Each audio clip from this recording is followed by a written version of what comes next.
En un clic, la position couchée de ce gorille, l'air perdu dans ses pensées, comme quoi, même les animaux ont leur lot de soucis. On peut voir le niveau de compétition très élevé, mais surtout le talent de chacun des photographes qui auront pris part à ce concours. 142 candidats qui ont envoyé des photos, donc x3, des fois x5. 5 photos qui ont été envoyées, 3 photos, donc 142 candidats.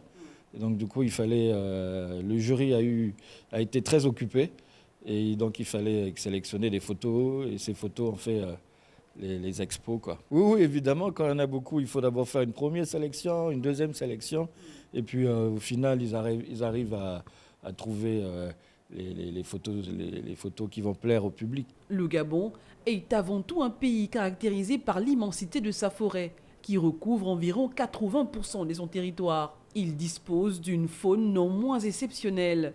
Les forêts du pays abritent les babouins, les gorilles, des chimpanzés, ce qui a permis aux amateurs et professionnels passionnés de la photographie d'en faire une occasion en or pour le pays, et aux organisateurs de développer une nouvelle banque d'images à l'international.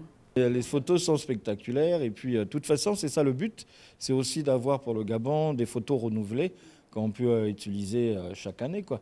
Une belle base de données sur notre faune et notre flore qui est tellement riche et qui est reconnue à travers le monde, quoi. C'est aussi la promotion de cette faune, de cette flore et pour faire en sorte que les autorités aussi soutiennent des événements comme le nôtre.